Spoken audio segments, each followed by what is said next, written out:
이명박 전 대통령의 실소유주 여부를 파헤치기 위한 검찰의 다스 비자금 의혹 수사팀이 공식 출범했습니다. 뉴스룸에서 다스의 전 경리팀장을 직접 연결해 당시 자금 흐름 등에 대한 의혹을 듣겠습니다. 국정원에서 특수활동비 40억 원을 상납받은 혐의가 드러난 박근혜 전 대통령이 검찰의 구치소 방문 조사를 또 거부했습니다. 하지만 검찰은 박 전 대통령에 대한 직접 조사 없이도 재판을 넘긴다는 입장입니다. 20명의 희생자가 발견된 제천 스포츠센터 건물 2층 목욕탕 내부 모습이 화재 이후 처음으로 JTBC 카메라에 포착됐습니다. 긴박했던 화재 당시 정황이 담겨있는 119 신고 녹취 내용도 단독 입수했습니다. 강경화 외교부 장관이 박근혜 정부 시절 이루어진 한일 위안부 합의에 대해서 피해자들과 소통이 상당히 부족했다며 앞으로 모든 옵션을 열어놓겠다고 말했습니다. 위안부 합의 파기까지 검토하겠다는 입장이라 한일 관계 파장이 예상됩니다.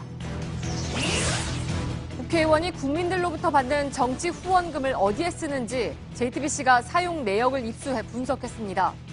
누구와 무슨 취지로 만났는지 기재도 하지 않는 묻지마 간담회 명목으로 고급 음식점에서 한 끼에 수십만 원에서 100여만 원씩 쓰는가 하면 개인 재판에도 후원금을 사용하고 있습니다.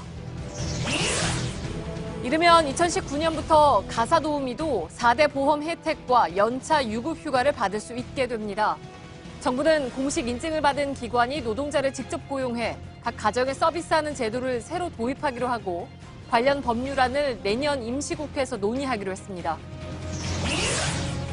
5조 원 규모의 제주 관광단지 개발 사업을 둘러싸고 자금의 국적 논란이 커지고 있습니다. 투자에 나선 기업 국적이 조세 회피처로 유명한 영국령 버진아일랜드로 해당 자금 출처를 파악하기 위한 자본검증위원회까지 꾸려졌습니다.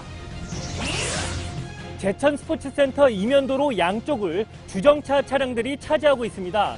참사가 발생한 지 닷새밖에 안 됐지만 불법 주정차는 여전히 만연한데요. 밀착 카메라에서는 일부 운전자들의 비양심과 단속기관의 부실한 대응 실태를 고발합니다.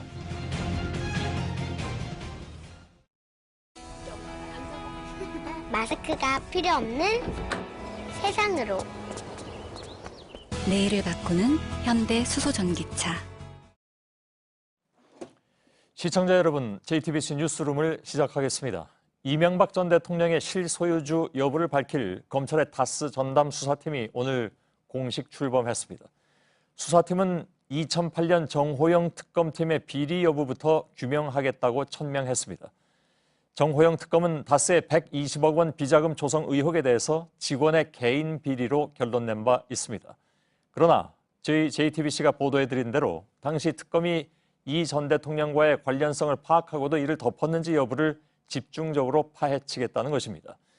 특검의 직무유기 혐의가 확인될 경우에 다스의 실소유주가 누구냐를 파악하는 것도 시간 문제일 것으로 보입니다. 검찰은 지난 10년간 자금 흐름을 추적할 예정인데 다스 관계사 경영에 깊숙이 개입한 이 전 대통령의 아들 이시영 씨 조사도 불가피해 보입니다. 먼저 수사팀이 차려진 서울 동부지검의 한민영 기자를 연결한 뒤에 다스의 전 경리팀장을 직접 연결하겠습니다. 자, 한민영 기자, 검찰 수사가 속도를 내는 모양새인데 정호영 특검을 먼저 수사한다는 것은 아무래도 이제 공소시효 문제 때문이죠. 네, 앞서 2008년에 다스 비자금 수사를 제대로 하지 않았다는 정호영 특검의 특수 직무유기 혐의는 내년 2월 21일에 공소시효가 끝납니다. 시간이 많지 않기 때문에 수사팀도 이 부분을 먼저 들여다볼 방침인데요. 수사팀은 당장 내일 모레 정 특검을 고발한 참여연대 측을 불러 조사한 뒤 만약 관련 자료를 갖고 있는 게 있다면 이를 넘겨받아 검토하겠다고도 밝혔습니다. 예. 특검이 검찰의 수사를 받는 것은 매우 이례적인 일로 보입니다. 정 특검이 비자금 사실을 알고도 은폐했다는 혐의부터 파헤친다는 얘기죠.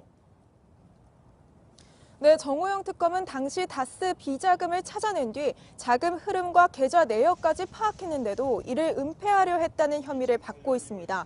당시 정 특검은 120억 원에 대해서도 비자금이 아니라 직원 개인이 횡령한 돈이다라고 결론을 내렸는데요. 수사팀은 당시 특검이 내린 이 판단이 과연 맞는 것인지 자금 흐름과 비자금 조성 경위 이런 방법까지 모두 확인할 방침입니다. 예. 정호영 특검에 대한 수사를 진행하다 보면 결국 120억 원이 비자금인지 아닌지도 규명할 수 있게 될 것 같습니다. 그런데 수사팀이 이 전 대통령의 아들이 세운 회사에 대해서도 자금 흐름을 조사할 것으로 보이죠? 네, 그렇습니다. 120억 원이 조성된 경위나 출처 등 흐름을 쫓으려면 결국 다스와 관계사들의 재무제표상 자금 흐름까지 분석해야 합니다. 이 때문에 이명박 전 대통령의 외아들 시영 씨가 설립한 회사죠. 제2의 다스라고 불리는 SM의 자금 흐름까지 분석할 수밖에 없다는 관측이 나오고 있습니다. 결국 수사팀은 다스와 SM 등에 대해 지난 10년간 해외 법인과 하청 업체들과의 금전거래 내역까지 확인할 것으로 보입니다. 예, 동부지검에 나가 있는 한민용 기자였습니다. 지금부터는 다스에서 이 120억 원 비자금을 만들 당시에 격리팀장으로 근무했던 최동영 씨의 이야기를 직접 들어보겠습니다. 최 씨는 당시 비자금 조성 과정과 이후의 수습 등 전반을 누구보다도 정확하게 알 수 있는 위치에 있었습니다. 지난달에 저희 뉴스룸에서 이분의 첫 실명 인터뷰를 보도해서 파장이 일기도 했었죠. 연결하겠습니다. 최동영 씨 나와 계시죠? 인터뷰에 응해주셔서 우선 감사하다는 말씀을 드리고 먼저 다스에 근무했던 기간이 정확히 언제부터 언제까지였습니까? 예, 저는 2001년 1월 10일부터 2008년 4월 30일까지 다스에 근무를 했었습니다. 예, 날짜까지 정확하게 기억을 하고 계신데 8년 동안 다스에서 돈의 흐름을 담당하신 건데 2008년 정호영 특검 때 조사도 받으셨던 걸로 알고 있습니다. 당시 조사 내용이 어떤 것이었습니까? 지금 뭐 시간이 좀 지나서 자세히는 기억이 안 납니다만은 당시에 그 다스의 소유자 관계하며 BBK하고 그 120억 자금에 대해서 저에게 특검에서 물었습니다. 예. 그 답변은 어떻게 했는지도 기억을 잘 하십니까? 예, 그 다스의 실소유자 관련해서는 그 특검 측에서 MB 소유냐고 물었던 것을 기억합니다. 예. 하지만 당시에는 그 이명박 그 대통령이 당선자 신분이었고 그 속으로는 이명박 대통령이 그 실소유자인 걸 알고 있으면서도 대답을 하지 못했습니다. 예. 그리고 BBK에 대해서도 물은 것으로 기억이 납니다. 예. 그리고 BBK의 소유자도 이명박 대통령이 맞느냐고 물은 것 같습니다. 그런데 그건 아니다라고 대답을 했고, 그리고 120억에 대해서도 그 횡령한 사실을 알고 있느냐, 그리고 관여를 했느냐고 물었습니다. 예. 그리고 저는 거기에 대한 대답으로 모르는 내용이며 관여한 사실이 없다고 대답을 했었습니다. 예, 알겠습니다. 그러면 그 당시에 특검의 수사를 받을 때 발언하셨던 그 내용이 다 지금 사실이 아니다 이렇게 말씀하고 계신 건가요? 지금 말씀드린 대로 그 다스 실소유자는 이명박 대통령이라고 생각을 하며 예. 120억 횡령에 대해서도 지금 그 당시에 밝혀진 그 격리 여직원의 그 단독 그 횡령으로는 보지 않고 있습니다. 예, 알겠습니다. 그러면 지금 그 최 선생님께서 말씀하신 그런 내용은 사실은 어떤 근거가 있어야 또 통할 수가 있는 건데 그 당시 특검에서 말씀하신 것과 지금 달리 말씀하시는 근거가 있을까요? 일단은 그 지금 흘러나온 정황을 보더라도 예. 그 다스 실소유자는 그 이명박 전 대통령이 확실하며, 그리고 그 다스의 그 120억 횡령에 대해서는 그 일개 여직원이 그 120억, 그러니까 2003년도부터 2007년도까지 그 수입 원자재 부품을 가공 계산하여 그 매년 10억에서 15억 정도를 그 빼돌릴 수 있을 만큼 그런 다스의 회사는 아닙니다. 예. 왜냐하면은 기본적으로 다스는 그 은행에 그 자금을 인출하려면은 다스의 법인 도장을 찍어야 됩니다. 예. 근데 다스의 법인 도장은 그 당시 김성우 사장만이 가지고 있었습니다. 근데 그 매번 그 인출될 때마다 그 자금에 대한 그 인출 내역을 보고를 해가지고 그 인출을 하는데 예. 그거를 김성우 사장이 몰랐다는 것은 그 말이 되지 않습니다. 알겠습니다. 게다가 그 여직원 혼자 했다는 거는 예. 절대 있을 수 없는 일입니다. 그 당시에 수사를 지휘했던 정호영 전 특검이 얼마 전에 그 얘기를 했습니다. 그러니까 거의 뭐 10년 만에 입장을 밝힌 건데 다스 경영진이 개입된 비자금이 아니다. 직원 개인의 어떤 횡령이다 이렇게 얘기를 했습니다. 이건 지금 방금 말씀하신 그러니까 그 당시 막내 직원 A 씨라고 하겠습니다. A 씨는 예. 정확하게 그럼 어떤 직무를 담당을 했습니까? 이 지금 최 선생님 말씀대로라면 혼자서 이걸 했을 리가 없다고 말씀하셨는데. 그 당시 이제 저도 이제 2001년도 1월 달에 입사를 했는데 그 제가 들어가기 전부터 그 A 씨는 그 격리팀에서 출납을 담당했었습니다. 예. 그 출납 직원치고 좀 똘똘하고 애가 빠릇빠릇해가지고 그 일을 좀 잘하는 편이었습니다. 예.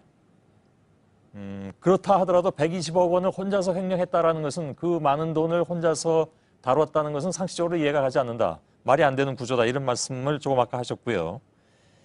이 A 씨는 네, 아직도 그렇습니다. 다스에 근무를 하고 있는 것으로 알고 있습니다. 그러니까 그 취재 결과 이건 뭐 확인된 건데 어떤 징계라든가 법적 처벌은 받지 않았습니다. 이거 역시 이해할 수 없다 이런 말씀이시겠죠? 아, 예, 그렇습니다. 왜냐하면은 그 당시 특검에서 주장하는 대로 그 A 씨의 개인적인 횡령이었다 하더라도 예. 그거는 특검에서 어떤 사법적인 절차를 진행을 시켜야 되는 게 옳은 절차였다고 생각하며 예. 하물며 그렇게 하지 않았으면서도 지금 다시 다스에서 정상적으로 근무하고 있다는 것은 뭔가 그 출납 직원이 다른 것을 알고 있기 때문에 예. 보호하는 차원에서 그러지 않나 그렇게 생각하고 있습니다. 예. 근데 지금 최 선생님 말씀을 쭉 종합해 보면 최 선생님께서는 당시에 예. 매우 핵심적인 라인에서 그러면 비껴나 있었다는 얘기입니까? 그러니까 비자금 관리라든가 조성이라든가 하는 것에서 지금 최 선생님은 전혀 관여가 안 돼 있는 것으로 말씀하시는데 그리고 그 정황이라는 것인가 하는 것에 대해서도 정황상 틀림없다 이런 정도의 말씀만 하고 계시기 때문에 핵심 정보에서는 배제가 되셨습니까? 예, 그렇습니다. 그 물론 비자금에 대해서는 그 일단은 비밀은 그 모르는 사람이 많을수록 좋다고 생각하고요. 예. 일단은 그 비자금이 조성된 경로는 그 방금 전에 말씀드린 대로 그 수입 부품을 예. 그 가공 계산해서 이제 그 대금을 주는 식으로 해서 빼돌린 것으로 그 밝혀졌습니다. 예.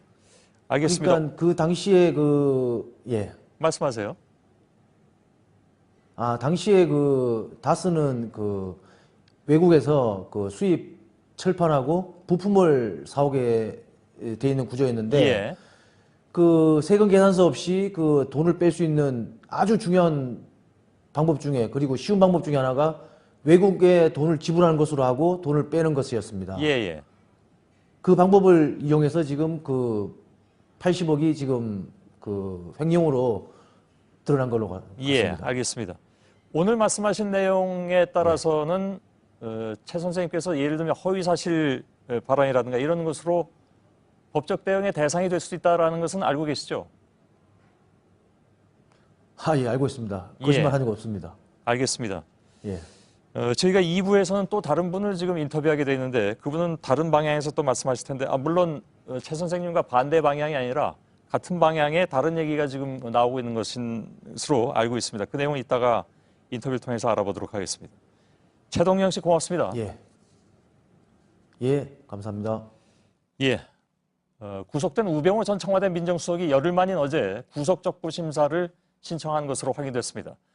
우 전 수석의 심사는 내일 열리는데 눈에 띄는 점은 앞서 국정원 사건에 김관진 전 국방장관 등을 석방해서 검찰청의 원성을 샀던 형사수석부가 담당하지 않게 됐다는 것입니다. 신광열 수석 부장판사가 우 전 수석과 동향인데다가 서울대와 사법시험연수원까지 동기이기 때문입니다. 김나한 기자입니다. 우병우 전 청와대 수석이 자신의 구속이 정당한지 심사해달라며 법원에 구속 적부심 신청을 했습니다.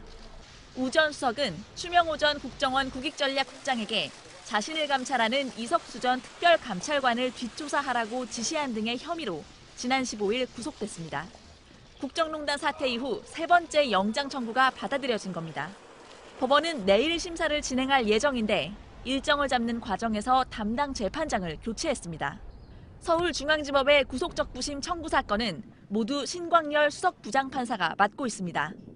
하지만 신 부장판사가 우전 수석과 서울대 사법연수원 동기인데다 같은 경북 봉화 출신이라는 이유로 재판부 재배당을 요구한 겁니다. 앞서 신 부장판사는 국정원 댓글 사건의 주요 피의자인 김관진 전 국방부 장관과 인관빈 전 국방부 정책실장을 구속 적부심으로 석방해 논란이 일으키기도 했습니다. JTBC 김나은입니다. 적폐청산이 정치 보복이라는 일각의 주장과 관련해서 문재인 대통령은 적폐청산 기조를 임기 끝까지 이어가겠다고 밝혔습니다. 문 대통령은 오늘 저녁 국무위원들과의 만찬 자리에서 그동안 촛불 민심을 받들어 나라를 바로 세우는 작업을 해왔다면서 현 정부뿐만이 아니라 다음 정부까지 이어가야 한다고 강조했습니다.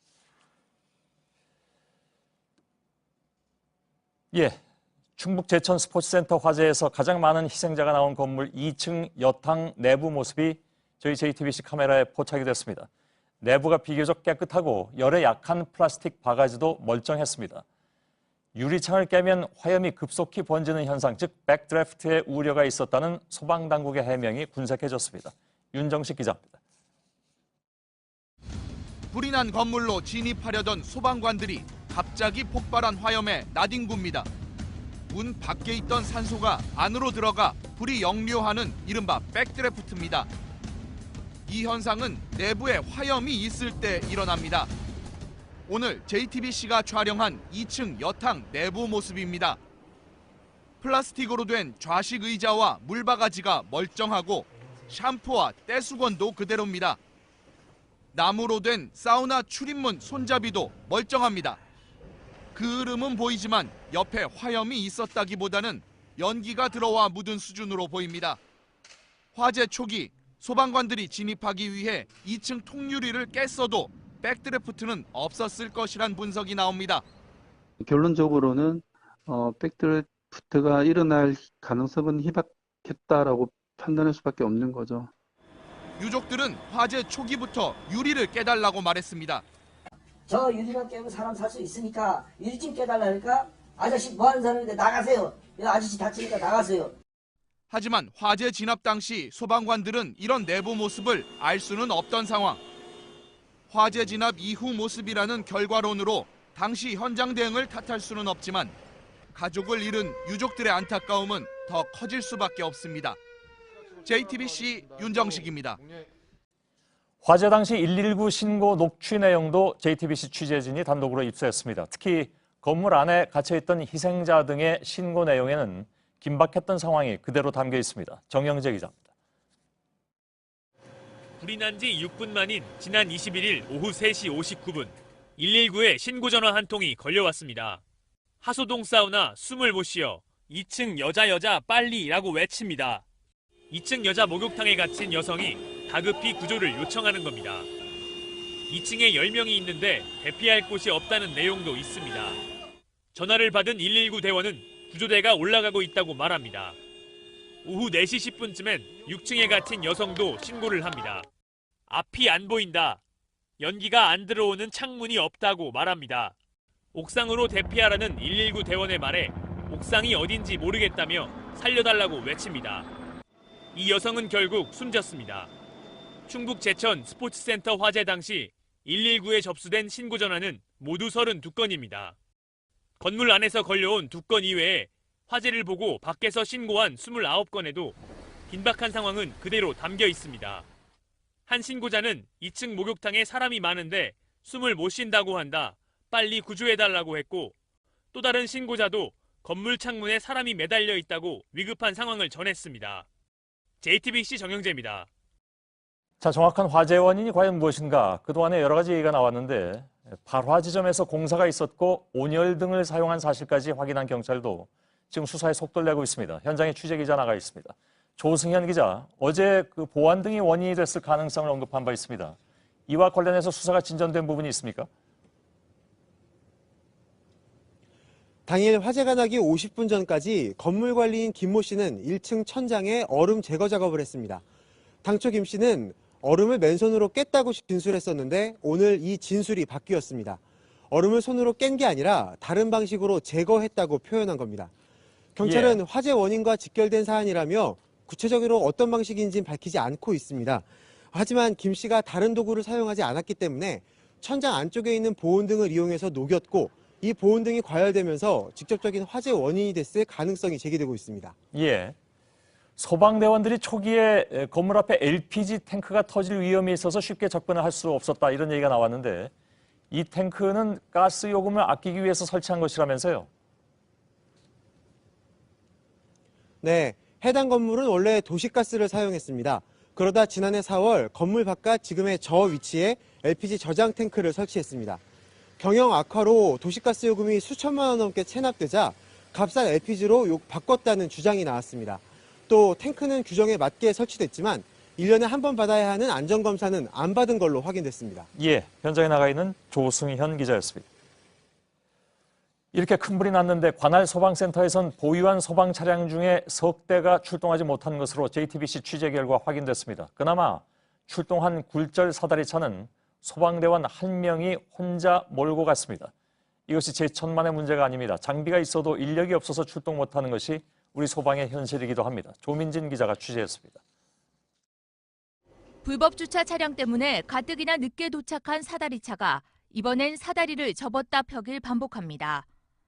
규정상 3명이 탑승해 운영해야 할 사다리차에 정규 소방대원 1명만 타서 출동하다 보니 조작이 잘 안 된 겁니다. 운전원이 사다리를 조작하는 동안 바스켓에 올라타 구조 활동을 벌인 건 행정요원이었습니다.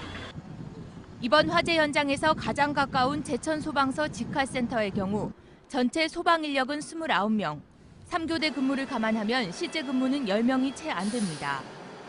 이 때문에 센터가 보유한 소방 차량 중 물탱크차와 화학차, 배연차는 아예 출동하지 못했습니다. 펌프차 2대와 구급차, 지휘차, 사다리차, 구조차가 출동했지만 최소 운영 인력보다 9명이 부족한 16명만 탔습니다. 소방대원들은 현장에서 이런 일이 흔하게 벌어진다고 말합니다. 운전원만 출동해서 혼자 조작하고 운전해서 가서 조작하고 물 뿜는 것까지 혼자 해야 되기 때문에 시간이 오래 걸리죠. 전체 인력 부족도 문제지만 지역별 편차는 더 심각합니다. 현재 정원 대비 부족한 소방공무원 비율은 서울의 경우 6.1%에 불과하지만 충북은 51.4%가 부족한 실정입니다. JTBC 조민진입니다. 예, 실제 불이 난 건물에 갇히면 대부분은 크게 당황하게 마련이죠. 윤재영 기자가 탈출 실험에 직접 참여해봤는데 실험임에도 불구하고 기자가 직접 느끼는 공포나 당혹감 같은 것들이 그대로 전해집니다. 그래서 대피 방법을 미리 알아두는 것이 그만큼 더 중요할 것 같습니다. 보시겠습니다.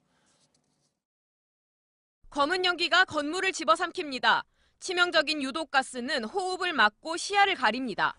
화재 현장에서 사상자 대부분은 불 그 자체보다 연기 때문에 발생합니다. 실제 불이 난 건물 내부와 비슷한 상황에서 탈출 실험을 해봤습니다. 손전등을 켰는데도 한치 앞이 안 보입니다. 행동은 급격히 느려지고 같은 곳을 계속 헤매기도 합니다. 앞이 안 보이니 공포는 커집니다. 앞에 낭떠러지인데요? 인체에 무해한 연기인데도 숨은 막혀옵니다. 젖은 손수건으로 코와 입을 막고 최대한 낮은 자세를 유지해야 합니다. 하지만 쉽지 않습니다. 계속 기어야 하기 때문에 숨이 굉장히 찹니다. 실제 현장에서는 연기가 까맣고 또 불빛도 없기 때문에 공포감은 더욱 커진다고 합니다. 화재 대피 골든타임은 5분. 이 시간이 지나면 연기는 빠르게 빈 공간을 메웁니다. 생존 가능성은 급격히 떨어집니다. 그래서 평소 비상구 위치를 알아두는 습관이 중요합니다. 자동문을 손으로 직접 여는 방법도 알아둬야 합니다. 제천 화재 현장에서 2층에 고장난 자동문은 탈출을 막은 가장 큰 장애물이었습니다. 열리지 않으면 오른쪽 상단 전원 버튼을 내려야 합니다. 전원이 켜져 있으면 아무리 힘을 줘도 열리지 않던 문이 이렇게 전원을 끄면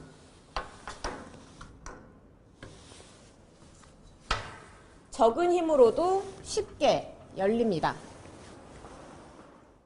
그래도 안 열리면 유리문 모서리를 소화기 등으로 쳐서 깨야 합니다. JTBC 윤재영입니다. 박근혜 전 대통령이 오늘 서울구치소를 방문한 검찰 수사팀의 옥중 수사를 결국 거부했습니다. 박 전 대통령은 삼성 뇌물수수 등 국정농단 주범으로 수감돼서 내일 100번째 재판을 앞두고 있지만 법정엔 나오지 않고 있습니다. 최근에는 국정원 특수활동비 40억 원을 상납받은 혐의가 새로 드러나면서 오늘 검찰이 구치소를 찾아간 것인데 검사들을 면전에 두고 이번엔 조사까지 보이콧했습니다. 판사건 검사건 모두 인정하지 않겠다는 분위기입니다. 서울구치소 나가 있는 취재기자를 연결하겠습니다. 임지수 기자, 박 전 대통령이 검사들을 직접 만나긴 했다면서요. 그런데 왜 조사를 받지 않겠다고 한 겁니까? 네, 오늘 담당 수사팀은 당초 예정된 시각이었던 10시보다 이른 시각인 8시 30분쯤 이곳 경기도 의왕의 서울구치소에 도착했습니다. 자신의 재판에도 나오지 않고 있는 박 전 대통령을 설득해서 조사에 응하게 하기 위해서는 시간이 좀 더 필요하다는 판단 때문이었습니다. 오늘 아침 실제로 박 전 대통령은 이곳 구치소 교도관들의 안내에 따라서 조사실로 향하긴 했습니다. 이곳에 찾아온 검찰 관계자들과 면담을 가지는 데까지는 성사가 됐는데요. 검찰 관계자들이 양석조 부장검사 등을 필두로 30여 분 넘게 이 설득 작업을 벌였지만 박 전 대통령은 검찰 조사에 응할 수 없다는 입장을 고수했습니다. 예, 상식적으로 보면 기존의 국정농단 뇌물죄에 더해서 국정원 상납 혐의가 추가되는 것인 만큼 본인도 방어권 차원에서 할 말이 더 있었을 것 같은데 어떤 이유를 대면서 거부를 했다고 합니까? 네, 오늘은 검찰은 최근 불거진 국정원 상납 의혹과 더불어서 세월호 참사 당일 보고시각 조작 의혹 그리고 박근혜 정권의 관제대모 의혹 등에 대해서 전반적으로 추궁할 계획을 가지고 있었습니다. 하지만 오늘 박 전 대통령은 검찰 관계자들과의 면담 자리에서 그간 재판에 나오지 않으면서 됐던 이유와 비슷한 취지의 주장을 되풀이한 것으로 전해집니다. 바로 최근 확대되고 있는 검찰의 수사가 자신에 대한 정치 보복에 불과하기 때문에 이를 정당한 절차로 인정할 수 없다는 취지의 주장을 편 것으로 전해집니다. 예. 자, 이런 상황이라면 박 전 대통령 조사를 다시 시도하는 것은 별로 의미가 없어 보이기도 합니다. 조사하지 않고도 기소할 수 있다는 게 검찰의 입장이죠? 네, 그렇습니다. 검찰은 박 전 대통령을 직접 조사하지 않고도 충분히 재판에 넘길 수 있는 상황이라고 판단하고 있습니다. 이 국정원 특활비 의혹의 경우 상납자들인 이 전직 국정원장들이 모두 이 상납 사실을 인정하고 있고 전달책으로 지목되고 있는 문고리 3인방 등 핵심 측근들도 시인하고 있습니다. 그리고 최근에는 이원종 전 청와대 비서실장의 경우 상납받은 과정이 박 전 대통령의 지시로 이뤄졌다는 진술을 이병호 전 국정원장으로부터 검찰이 확보하기도 했습니다. 이런 상황에서 조사를 완강하게 거부하고 있는 박 전 대통령에 대해서 체포영장을 집행한다던가 이런 추가적인 강제 수사는 사실상 실익과 의미가 없다고 검찰은 판단하고 있습니다. 예, 임지수 기자가 서울구치소 앞에서 전해드렸습니다. 박 전 대통령은 친박 의원들을 비롯해서 측근 인사들의 접견까지 모두 거부하고 있습니다. 구치소에 영치금과 옷 등을 넣어주던 윤전추 전 청와대 행정관도 직접 만나지 않는다고 합니다. 이른바 정치 보복 피해자임을 고수하고 있는 것으로 보입니다. 이승필 기자의 보도입니다. 박근혜 전 대통령은 구치소를 찾는 측근들조차 전혀 만나지 않고 있는 걸로 확인됐습니다.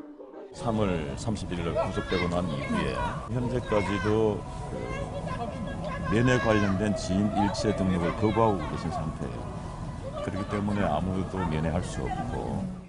박 전 대통령을 변호했던 유영하 변호사가 최근까지 책 등을 전달하기 위해 찾았지만 만나지 못했습니다. 또 변호인 외에 유일하게 접견 권한을 가진 윤전추 전 청와대 행정관도 영치금과 옷 등을 챙겨주기 위해 방문할 뿐 직접 만난 적은 없습니다. 특히 최근엔 대한애국당 조원진 공동대표 등 일부 친박 의원들의 접견 신청도 모두 거부한 걸로 확인됐습니다. 새로 선임된 국선 변호인들도 계속해서 접견을 거부당할 정도입니다. 법조계 안팎에선 정치보복의 희생양이라는 프레임을 주장하기 위해 외부 도움이나 접촉을 피한다는 해석이 나옵니다. JTBC 이승필입니다. 네, 박근혜 정부 때 체결됐죠. 한일 위안부 합의에 대한 외교부 산하 TF의 검토 결과가 내일 발표됩니다. 위안부 문제가 최종적이고 불가역적이라는 당시 합의 내용은 지금도 논란인데 강경화 외교부 장관이 위안부 피해자들과 소통이 부족했다고 밝히고 모든 옵션을 열어놓고 정부 입장을 정하겠다고 밝혔습니다. 합의를 파기할 가능성도 염두에 둔 발언입니다. 일본 측이 민감하게 반응하고 있습니다. 박현주 기자입니다. 강경화 외교부 장관은 2년 전 발표된 위안부 합의가 피해자와의 소통 문제에서 매우 미흡했다고 설명했습니다. 피해자와의 그런 소통 내용이 충분히 이루어졌느냐 없느냐를 그걸 위주로 보신 것이고요. 그 부분에서 상당히 부족했다 하는 결론입니다. 그러면서 합의 내용에 대한 사실상의 전면 재검토 의지를 밝혔습니다. 특히 피해자 단체들이 합족해하지 못한 이 합의를 정부가 어떻게 갖고 갈 것인가에 대해서는 열어놓고 모든 옵션을 열어놓고 강 장관은 TF 검토 결과를 토대로 피해자와 단체들과 충분히 소통해 정부 입장을 정하겠다고 했습니다. 결국 파기 가능성도 열어둔 것으로 해석됩니다. 그러자 일본 정부는 곧바로 입장을 냈습니다. 스가 요시히데 일본 관방장관은 한일 위안부 합의는 양국 정상이 국제사회 앞에서 약속한 것인 만큼 높이 평가받고 있다며 착실하게 실행해 나가는 것이 중요하다고 밝혔습니다. 지난주부터 일본 언론은 일본 정부 관계자 말을 인용해 위안부 합의 문제와 아베 총리의 평창올림픽 참석권을 연계하는 듯한 취지의 보도를 냈습니다. 위안부 합의를 유지하라는 압박으로 풀이됩니다. 정부는 법적 절차적 문제와 피해자들의 의견, 국민 여론 등을 종합 고려해 새해 2월 이후에 최종 결론을 내릴 것으로 보입니다. JTBC 박현주입니다. 지난 2009년에 스스로 목숨을 끊은 배우 장자연 사건을 다시 수사하라는 시민들의 목소리가 커지고 있습니다. 이 배우에게 당시 술 접대와 성상납을 강요한 유력 인사들의 혐의를 제대로 파헤쳐달라는 겁니다. 청와대 청원 게시판에는 오늘 하루만 1000건에 가까운 글이 올라왔습니다. 연지환 기자입니다. 청와대 국민청원 게시판에 올라온 장자연 사건의 재수사 청원은 하루 만에 1000명을 넘었습니다. 힘 있는 사람의 이기심 때문에 젊은 배우가 희생됐다. 사실관계를 밝혀야 한다는 요구가 빗발쳤습니다. 앞서 탤런트 장 씨는 지난 2009년 스스로 목숨을 끊었습니다. 언론사와 금융회사 관계자 등에게 술 접대와 성상납을 강요받았다는 의혹이 일었지만 유력 인사들은 아무도 처벌받지 않아 논란이 일었습니다. 소속사 전 대표와 매니저 두 사람만 불구속 기소된 겁니다. 그런데 어제 대검찰청 개혁위원회가 과거사위원회에 이 사건의 재수사 제안을 검토하면서 다시 주목받고 있습니다. 특히 유력 인사들에 대한 수사가 제대로 이루어졌는지 규명해야 한다는 목소리가 커지고 있습니다. 검찰 과거사위는 오는 1월 안에 장 씨 사건 등에 대한 재수사 여부를 결정할 예정입니다. JTBC 연지환입니다. 이대 목동병원에서 숨진 신생아 4명에게서 공통으로 검출된 시트로박터 푸른디균이 주사제에서도 나왔다고 보건당국이 밝혔습니다. 아직 감염을 직접적인 사인으로 단정할 수는 없지만 의료진의 과실로 인한 병원 내 감염 정황은 더 확실해지는 모습입니다.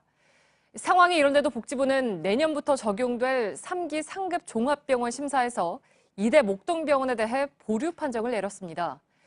이대 목동병원은 그동안 사고가 줄을 이었지만 평가 점수로는 재인증 기준을 넘겼던 것으로 알려졌습니다. 병원 평가와 인증 제도가 있으나 마나한 것이란 지적입니다. 윤영탁 기자입니다. 숨진 신생아들의 항생제 내성균 감염 경로가 병원의 주사제 준비실이었을 가능성이 커졌습니다. 질병관리본부는 영양주사제에서도 시트로박터 푸른디균이 검출됐다고 밝혔습니다.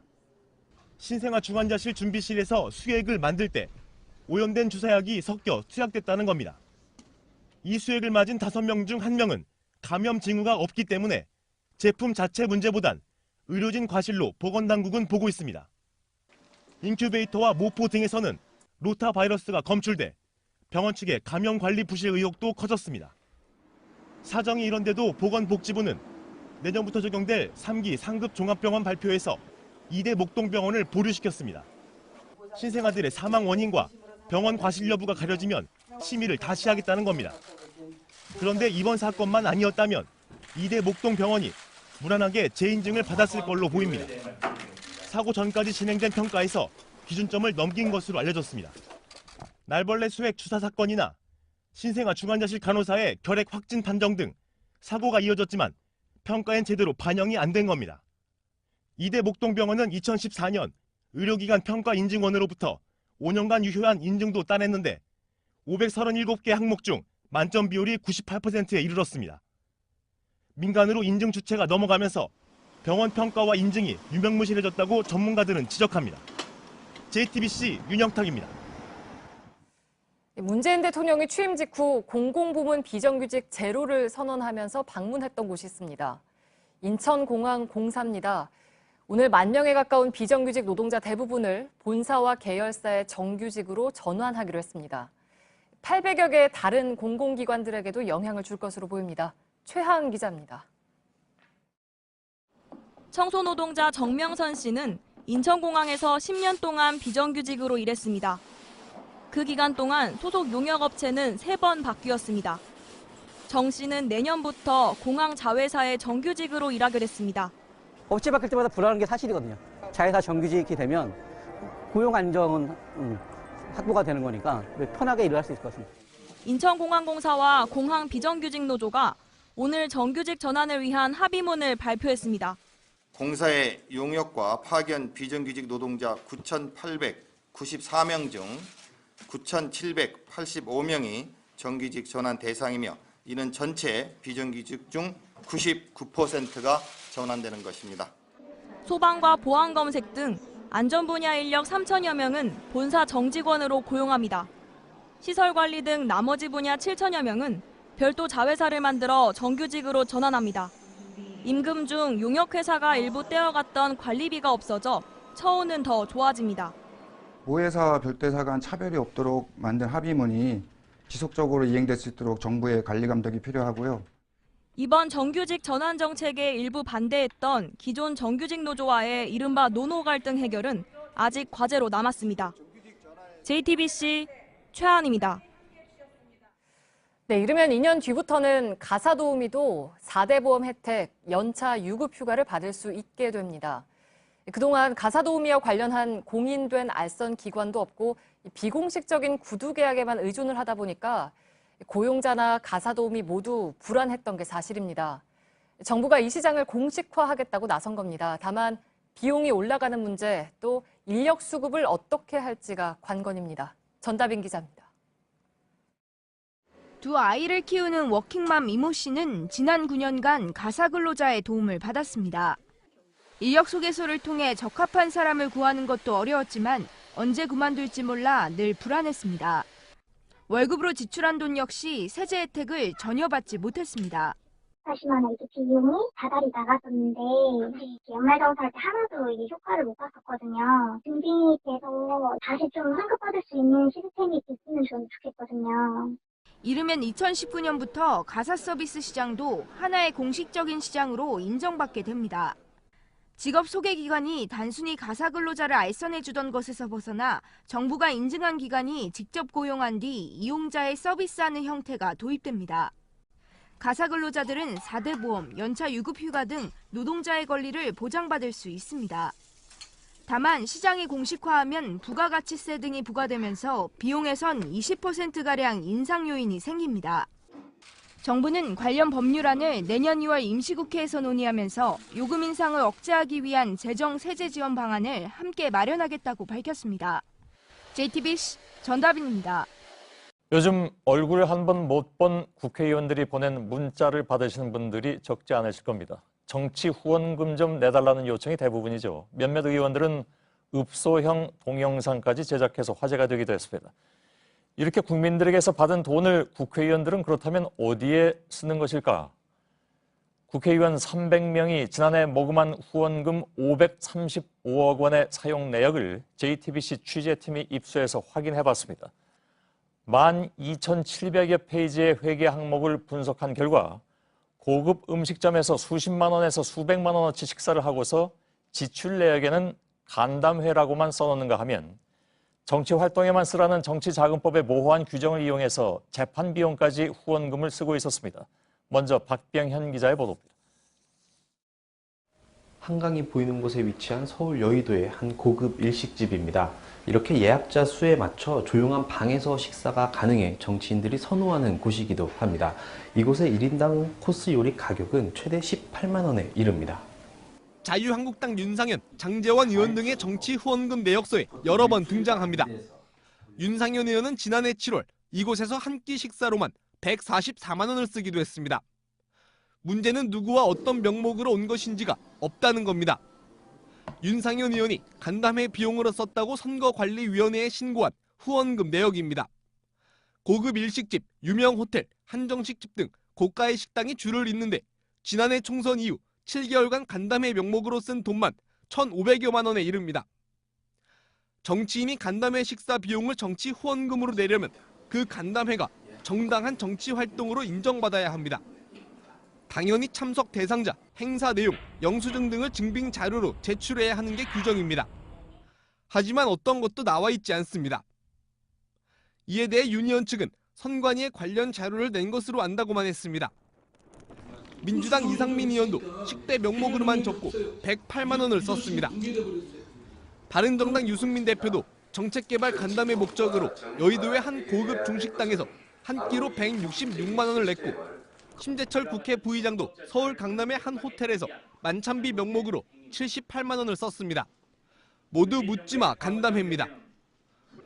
의원들의 꼼수 사용이 눈에 띄는 부분 중 하나는 차량 구입비입니다. 의원들은 주로 차량을 리스하고 리스비를 후원금으로 내는데 일부의 경우 후원금으로 아예 차를 사는 겁니다. 정치 활동을 위한 차량 이용이 아니라 국민 돈으로 개인 차량을 구입하게 되는 겁니다. 이 경우 다음 총선에서 낙선하면 중고차 값만 내고 차를 인수할 수 있다는 게 선관위의 유권 해석입니다. JTBC 박병현입니다. 20대 국회의원 가운데 공직선거법 위반 혐의로 재판에 넘겨진 의원은 30명이 넘습니다. 몇몇 의원들은 자신의 변호사 비용을 바로 이 후원금에서 충당했습니다. 선거도 국민 세금으로 치르는데 소송 비용까지 국민들의 호주머니에서 나가야 하는 것인가? 조익신 기자입니다.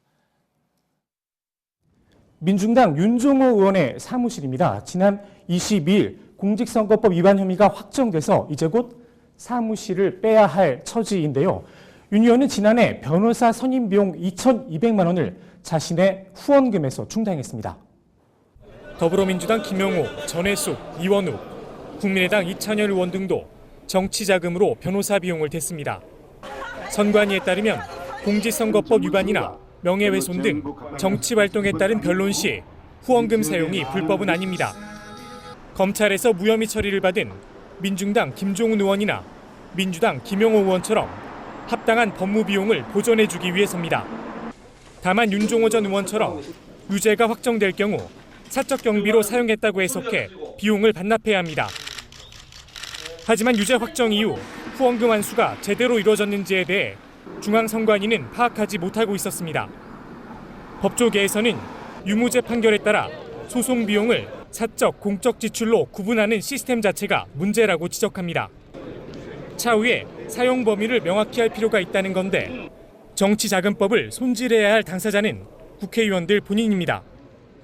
정치자금의 용도를 제한하는 자기 자신의 어떤 활동에 자기 발목에다가 이제 족쇄를 채우는 그런 법률을 갖다가 스스로 제정하기는 쉽지 않은 일이거든요.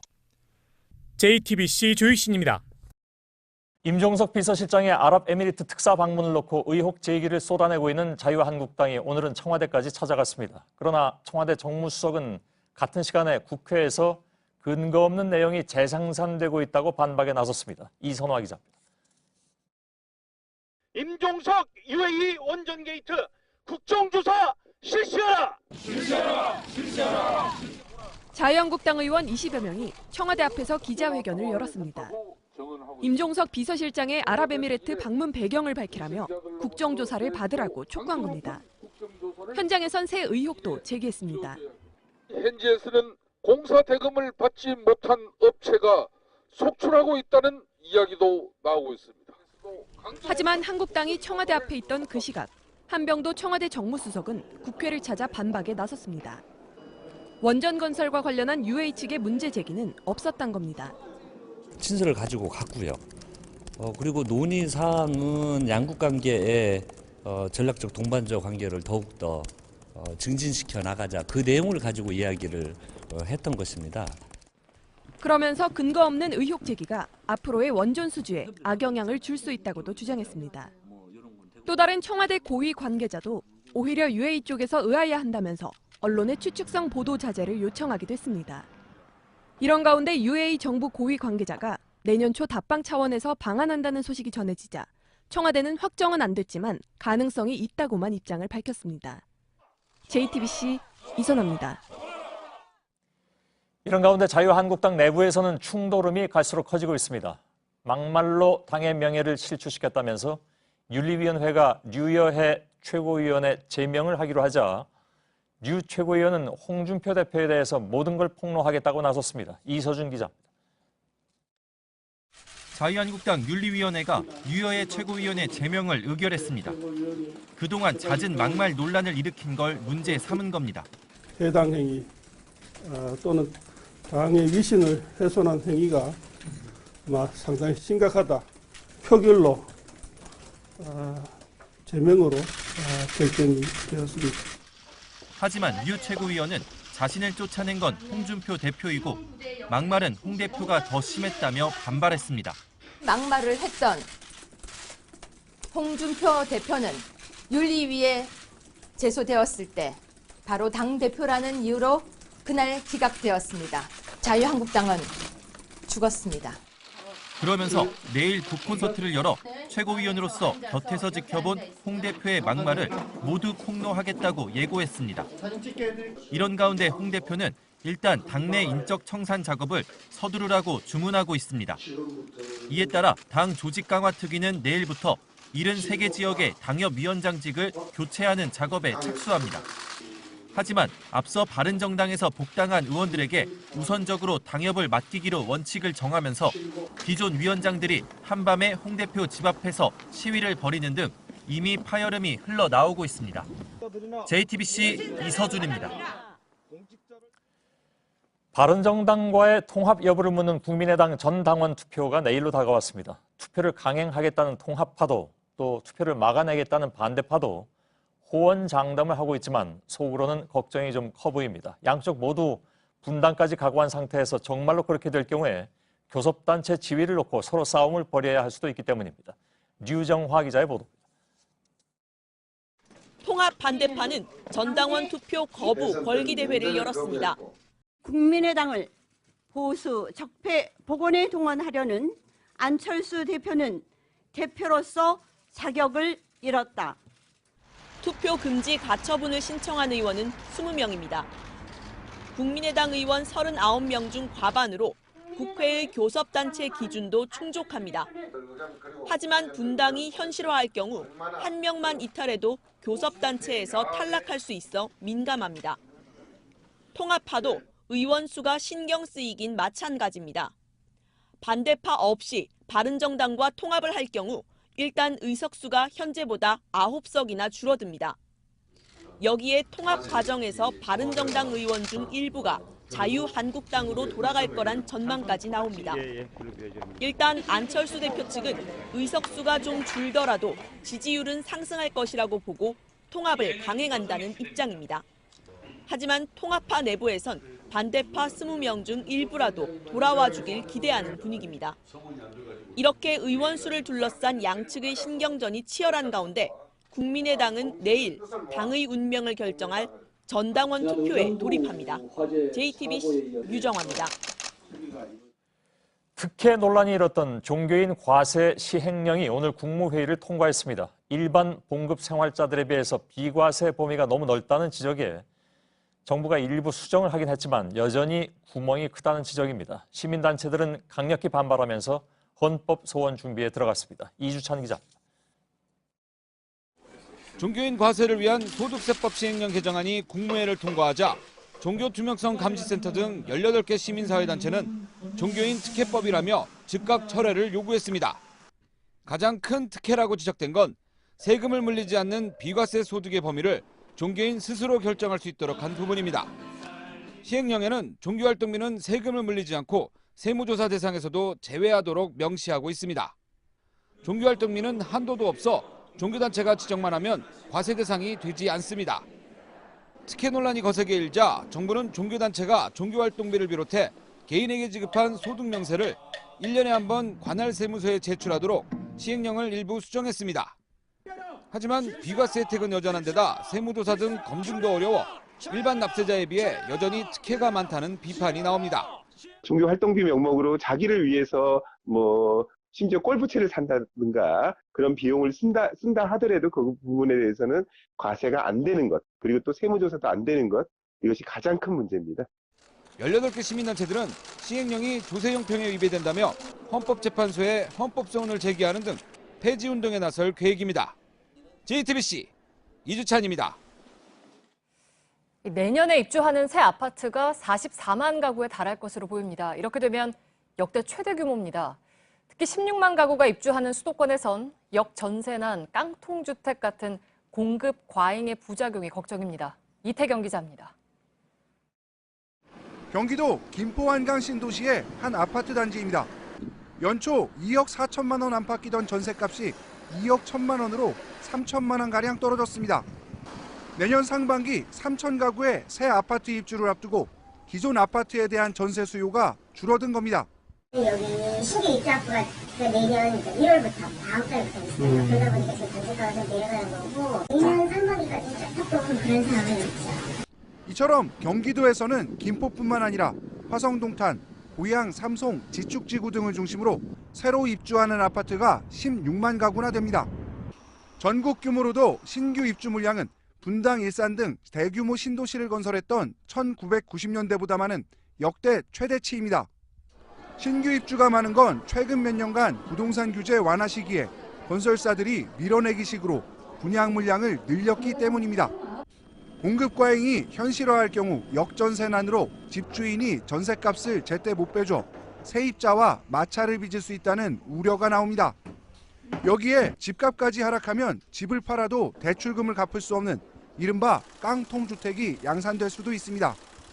전문가들은 전세금 보증제 가입 대상을 늘리고 하우스 푸어의 집을 사들여 재임대해주는 세일앤드 리스백 사업 등을 확대할 필요가 있다고 조언합니다. JTBC 이태경입니다. 구형 아이폰의 작동 속도를 일부러 떨어뜨린 애플을 상대로 한 집단 소송이 미국 밖으로도 번져가고 있습니다. 미국에선 벌써 최소 6개 주 출신들이 집단 소송을 제기한 데 이어서 이스라엘에서도 이용자들이 집단 소송에 가세했습니다. 이한주 기자입니다. 애플이 구형 아이폰 작동 속도를 낮췄다고 인정하자 화난 소비자들은 줄 소송으로 맞서고 있습니다. 지난주 미 시카고 연방지법에 4개 주 출신 5명이 제기한 집단 소송은 캘리포니아와 뉴욕으로 이어졌습니다. 이스라엘에서도 애플을 상대로 1억 2,500만 달러, 1,350억 원의 손해배상을 요구하는 집단 소송이 접수됐습니다. 미국 집단 소송 대리인 측은 애플의 조치는 최신 모델 구매를 강제하는 소비자보호법 위반 행위라고 주장했습니다. 배터리 성능 저하에 따른 부작용을 막기 위한 조치라는 애플의 해명은 신뢰의 문제로 번졌습니다. CNN 타임 등 미 언론은 애플이 소비자들이 문제를 제기하기 전까지 1년 가까이 알리지 않았다며 성능 저하 자체보다는 은폐가 더 문제라고 보도했습니다. 지난 9월 출시한 아이폰 8의 배터리가 부풀어 오른다는 소비자 불만에 대해 지금까지 아무런 설명을 내놓지 않는 등 고질적인 비밀주의를 비판한 겁니다. 우리나라 역시 애플의 위법 여부 조사를 요구하는 목소리가 커지고 있는 가운데 외국과 달리 집단소송제 미비 등이 한계로 지적됩니다. JTBC 이한주입니다.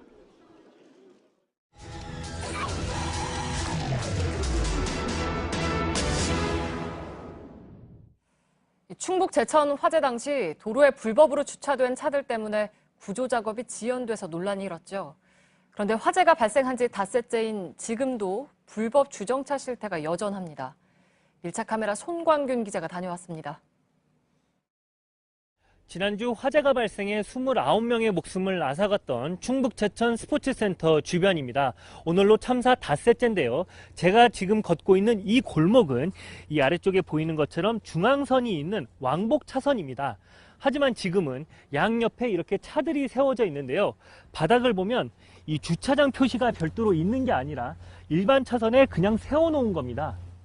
그랬기 때문에 이 도로는 지금 현재 차 한 대만 지나갈 수 있는 일방 통행로가 되어버렸고요. 만약에 오늘 똑같은 화재가 발생한다면 적어도 이 골목으로는 구조 차량이 진입하기는 쉽지 않습니다.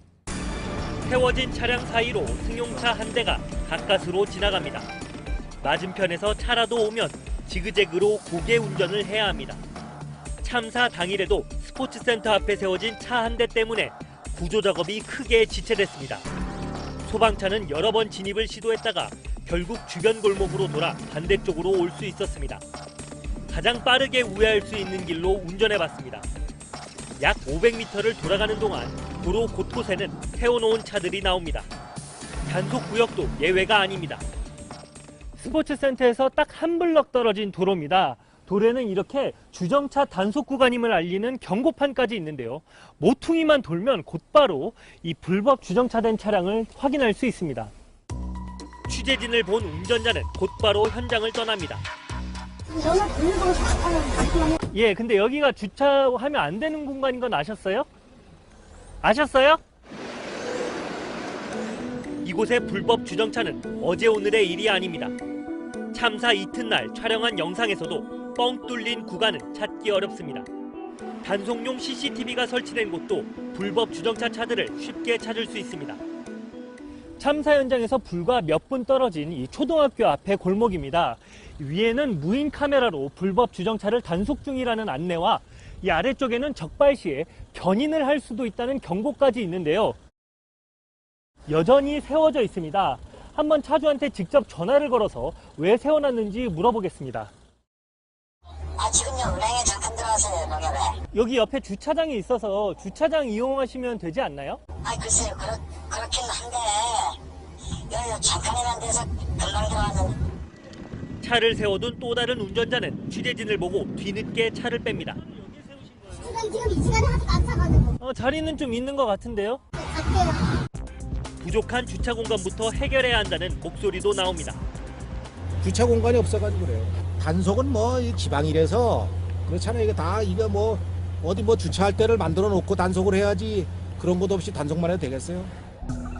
어제 불이 났던 경기도 수원광교 공사 현장에서도 도로에 세운 차들로 소방차가 애를 먹는 일이 발생했습니다. 전문가들은 구조 당국의 적극적인 대처가 필요하다고 지적합니다. 현행 우리나라의 소방법에도 불법 주차된 차량에 대해서 이를 이동시키거나 차로 밀어붙일 수 있는 그런 권한까지 가지고 있지만 소송에 휘말릴까봐 소극적으로 대처하는 경향이 높습니다. 제천시는 경찰과 협조해 단속을 강화하겠다고 밝혔습니다. 저희들이 등 집합 장소의 건물이나 지역에 대해서는 주차를 좀 강화하는 방법. 도로 한쪽을 차지한 차들만 아니었다면 화재 구조와 진압 작업은 훨씬 더 빨리 시작할 수 있었을 겁니다. 1차 카메라 손광균입니다.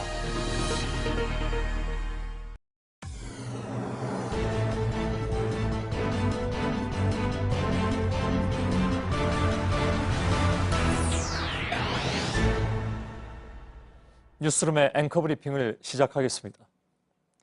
이국종 교수는 말했습니다. 어차피 곧 끝날 관심 아닌가요? 그는 왜 이렇게 시니컬해졌는가? 천성이 그런 것인가? 아니면 반복된 경험과 학습의 결과인가? 아마도 후자일 것이라는 추측은 그날 뉴스룸과의 인터뷰에서도 증명된 바, 그는 성형외과와 관련된 진행자의 시니컬한 질문에 오히려 신중한 감싸기로 답을 했으니 말입니다. 반복된 경험과 학습의 효과. 이국정 교수는 이렇게 말하기도 했습니다. 저는 2011년을 보고 있는 것 같습니다. 그가 말한 2011년은 다름 아닌 6발의 총상을 입은 석혜균 선장을 기적적으로 살려낸 그 해였습니다. 당시에도 열악한 외상센터에 대한 반성이 있었지만 관심이 사그라드는 데에는 그리 오랜 시간이 걸리지 않았습니다. 이 자리에 출연했던 알랭드 보통은 인류의 절반이 매일 뉴스에 넋이 나가 있다는 사실이야말로 우리가 언론을 통해서 결코 접할 수 없는 헤드라인이라면서 뉴스 과잉의 시대를 비판했죠. 그래서인가 뉴스는 넘쳐나지만 진정 우리가 끝까지 관심의 끈을 놓치지 말아야 할 일들에 대해서 미디어는 과연 말하고 있는 것인가를 고민하게 합니다. 지난주에 역시 이 자리에 출연했던 이대 목동병원에서 숨진 신생아의 아버지 조성철 씨가 했던 말은 알랭드 보통이 말했던 것의 연장선상에 있었습니다. 다시는 이렇게 억울하게 어린아이들이 희생되지 않도록 끝까지 지켜봐 주시고 관심을 가져주시기를 진심으로 부탁합니다. 그리고 29의 생명과 그 가족들의 삶을 무너뜨린 제천의 화재 참사. 부인을 잃은 남편의 말은 차라리 처연함에 가깝습니다. 소방공무원을 벌 주지 마라. 벌 주고 징계하면 용서를 빌고 그게 끝이다. 모든 이들이 잊혀짐을 경계하고 두려워하지만 이 또한 잊혀지는 것인가? 알랭드 보통의 말은 틀렸다고 우리 뉴스는 그래도 어젠다 키핑을 내세우면서 잊지 말아야 할 것은 지키겠다고 되뇌지만 세상에 빛조차 보지 못하고 떠나간 신생아들과 그 가족의 아픔마저 갑자기 기억 저편으로 가버린 듯한 느낌에 소스라치게 되는 오늘. 그래서 그가 시니컬하게 뱉은 말, 어차피 곧 끝날 관심이 아닌가요? 이 말이 두려워지는 오늘. 앵커 브리핑이었습니다.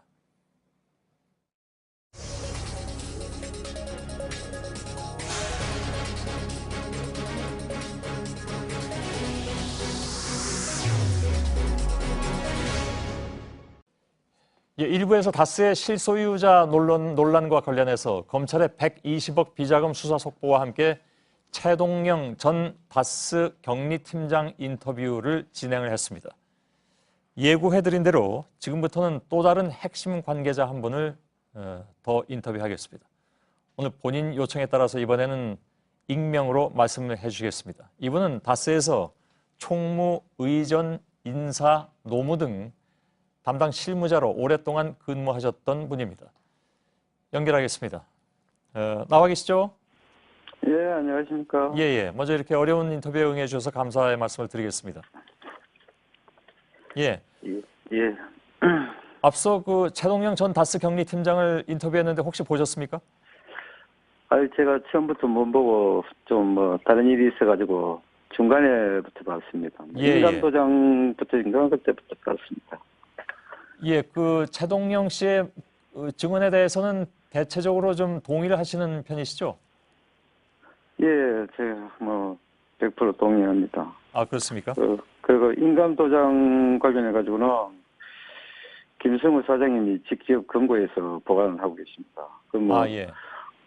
인감도장 찍을 때는 항상 사장님 보시는 앞에서 직접 찍어주시기도 하시고, 보는 앞에서 본인이 찍기도 하고 합니다. 예, 그 얘기는 좀 무슨 얘기인지 잠깐 좀 풀어드려야 되는데 왜 저 막내 격리 직원이 그 120억이라는 큰 비자금을 관리했다. 이 부분에 있어서 그 혼자 했을 리가 없다는 차원에서 아까 그 얘기를 했던 것으로 기억을 하는데 그 말씀이시죠? 예. 인감 도장 없이는 그게 불가능하다고 생각하거든요. 예. 자, 다스에는 언제 입사하셨고 주로 어떤 업무를 담당하셨습니까? 제가 아까 잠깐 소개는 해드렸습니다만. 제가 이제 94년도에 입사를 했고요. 의전 업무하고 인사 노무 그걸 담당했습니다. 생산직 사원 채용까지 제가 직접 뽑았습니다. 예. 94년이라면 아까 저하고 인터뷰하신 저도 제가 직접 채용을 했습니다. 누구요? 저 격리 직원. 예, 처음에는 격리 직원을 총무에서 제가 데리고 쓰려고 뽑았다가 나중에 업무를 잘하고 이래가지고 그 관리본부장 권성호 전무가 데리고 출락해가지고 데리고 나왔습니다. 예, 알겠습니다. 저희가 프라이버시를 위해서 그분의 성함을 밝혀드린 적은 없습니다. 그러니까 다만 저희는 그 당시 격리 막내 직원 A씨로 표현을 했었는데 일단 그렇게 좀 정리를 하도록 하죠. 예, 알겠습니다. 예. 자, 입사 시기로 보면 아까 최동영 씨보다 훨씬 앞서 있고 특히 이명박 전 대통령이 96년에 종로 지역구로 국회의원 선거에 나섰을 때 또 2002년에 서울시장 선거에 나섰을 때 그리고 가장 최근에는 2007년에 대선에 이르기까지 이명박 전 대통령에게 뭐랄까요? 같이 지근거리에 있었다는 그런 말씀이십니까?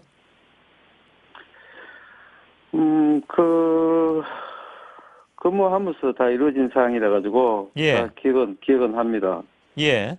그리고 96년도에 격리팀장이 저 선거 캠프에 가 근무하셨다 내려오셨고, 예. 2002년도 서울시장 때에는 각 부서에 대리급, 계장급 대리급이 올라가가지고 파견 근무를 하다가 왔어요. 예. 대통령 선거 때는 저는 뭐 경주에서 지원을 했습니다. 예. 예. 그러면 다스의 직원이면서 각종 선거에 다 지원을 나가셨다는 얘기인데 그것은 개인적인 차원은 물론 아니셨겠죠? 저는 뭐 대통령 선거 때 김진 부사장하고 협력업체를 돌면서 식당에 직원들을 모아놓고 대통령 이명박 대통령 뽑아달라고 호소하고 한 적이 있습니다. 예. 같이 수행을 같이 다녔습니다. 예. 그거는 회사 차원에서 지시가 있었습니까?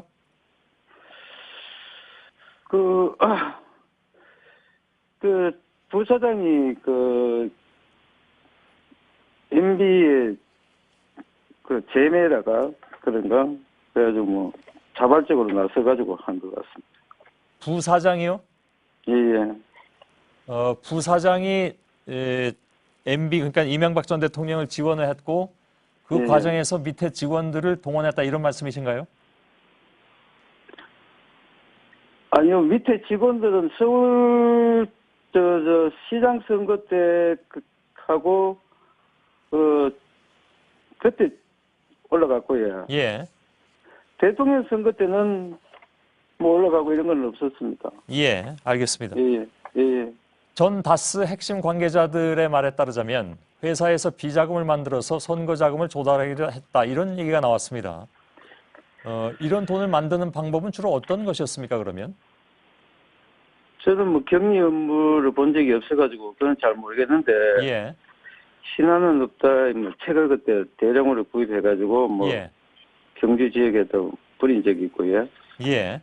그리고 IMF 때는 회사는 매년 성장을 했는데도 불구하고 사원들 급여 삭감이라든가 상여금 삭감을 그렇게 시행을 해가지고 다른 회사들은 뭐 경기가 좀 좋아지고 이랬는데도 돌려주고 했는데 예.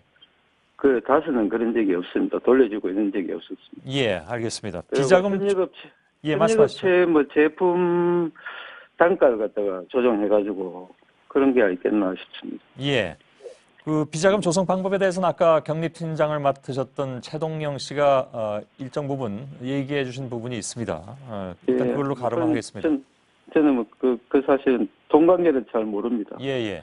15년 동안 다스에서 일을 하신 건데 다스의 진짜 주인이 이명박 전 대통령이다라고 결정적으로 느낄 때가 언제였습니까? 이건 물론 확정적으로 말씀드리는 것은 아닙니다. 아닐 수도 있으니까요. 근데 지금 저하고 인터뷰하고 계신 분께서 실제로 그런 것을 혹시 느꼈다면 그건 어떤 상황이었습니까? 왕 회장님이 경주에 자주 내려오셨고요. 그때마다 제가 수행을 했습니다. 여기서 왕 회장이라 하면 이명박 전 대통령을 지칭하는 겁니까? 예. 그리고 뭐 항상 올라가실 때는 비행기 좌석은 VIP로 끊어가지고 타고 다니셨고 만약에 VIP를 못 끊으면 제가 사장님 곁에 혼이 나고 이랬으니까요. 예. 그리고 또 이상한 회장님은 아무런 권한이 없습니다. 예. 솔직히 제가 업무가불 같은 것도 뭐 제가 직접 저한테 지시가 내려와가지고 제가 다 해가지고 그랬으니까. 예. 회장님은 회사도 잘 나오시지도 않고 돈이 필요하면 뭐 저에게 업무가불 신청을 합니다. 예. 그래가지고 만약에 뭐 업무가불 사장님 결제를 못 해주시면 그 이상한 회장님은 저한테 능력이 없다면서 야단을 치곤 했었죠. 예. 그래서 제가 중간에서 입장이 좀 곤란했습니다. 예. 여기서 회장이라 하면 이제 말씀하신 대로 이명박 전 대통령의 큰 형님인 이상은 예. 회장을 말씀하시는 거고 예. 주로 실권은 지금 말씀하신 분께서 보시기에는 이른바 왕 회장, 그러니까 이명박 전 대통령이 가지고 있는 것 같더라 이런 말씀이시죠? 네, 그렇죠. 뭐 모든 권한은 회사의 권한은 사장님이 직접 관장하셨기 때문에 예. 그 사장님 권한이 대단하셨죠. 그 뭐 전부 다 MBA 관련돼 가지고 있기 때문에. 예. 그렇습니다. 그런데 이상은 회장님은 아무 실권이 없었습니다. 예, 알겠습니다. 그러면 한 가지만 더 질문 드리겠습니다. 예. 이거 사실 이제 실소유주가 누구일 것이다라고 정해놓고 몰아갈 수는 없는 일입니다. 그러니까 여러 가지 증언을 좀 듣고 그것을 의해서 판단할 수밖에 없는 것이고 그 판단은 시청자 여러분께서 하실 수밖에 없는 것인데 따라서 예. 저의 질문이 한쪽으로 정해놓고 하는 것이 아니라 그냥 보고 듣고 느끼신 것만 질문을 드리도록 하겠습니다. 예. 그 회장은 실권이 없다. 사장이 다 실권이 있는데 그것은 이명박 전 대통령과 관련이 있는 것이다라고 말씀하셨는데 그 뭐랄까요 근거랄까요? 혹은 직접 보고 느끼신 것? 예를 들면 어떤 게 있습니까?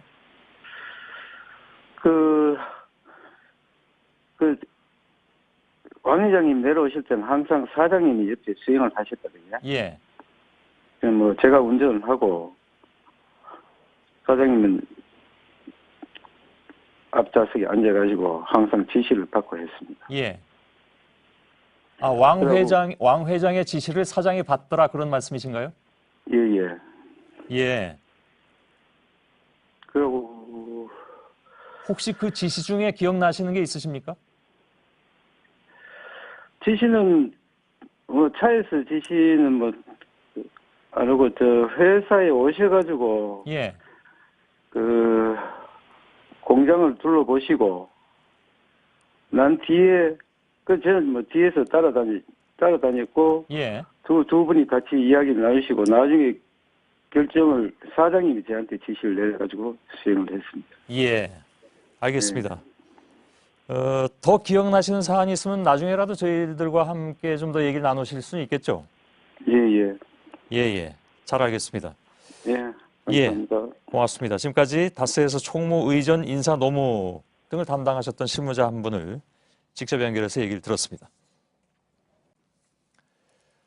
한라산을 끼고 있는 제주 오라 지역에 무려 5조 원대의 관광단지 개발 사업이 추진되고 있습니다. 관광단지 개발 사업으로는 최대 규모로 제주 제2공항보다도 큽니다. 그런데 투자에 나선 회사의 국적이 조세 회피처로 유명한 영국령 버진 아일랜드로 자금 출처는 물론이고 실소유주가 누구인지도 알 수가 없습니다. 자금에 대한 논란이 커지자 결국 자본검증위원회까지 꾸려졌습니다. 박진규 기자입니다. 제주 바다가 내려다 보이는 이곳이 오라 관광단지 개발 예정 지역인데요. 이 규모가 약 100만 평에 달합니다. 제주도 오라동 일대 한라산 중산간 지역으로 수려한 경관뿐 아니라 자연 생태계에 있어 중요한 곳입니다. 지난 1997년 관광지구로 선정됐지만 20년 가까이 개발 사업이 표류돼 왔습니다. 그런데 2015년 JCC라는 외국계 기업이 오라동 일대를 복합 리조트로 개발하겠다고 나서며 인근 땅을 사들였습니다. 투자하겠다고 밝힌 금액만 6조 원으로 제주 제2공항보다도 규모가 큽니다. 문제는 JCC의 국적이 조세 회피처로 유명한 영국령 버진 아일랜드라는 점입니다. 회사 실소유주는 물론 자본 출처도 알 수 없어 논란이 커졌습니다. 900억 가지고 이제 6조에 이른 어마어마한 사업들을 할 수 있을까에 대한 의구심이 있었고 초창기 수익 모델이 콘도 분양 사업이었거든요. JCC는 버진 아일랜드에 소재한 하우싱 인베스트먼트가 지분 100%를 가지고 있는 구조인데 이 하우싱 인베스트먼트의 주주들도 페이퍼 컴퍼니라는 의혹이 제기됩니다. 취재진이 확인한 결과 JCC와 같은 주소, 같은 대표로 등록됐던 형제회사 제주중국성, 영문 이름 제주차이나캐슬 역시 버진 아일랜드에 주소를 두고 있습니다.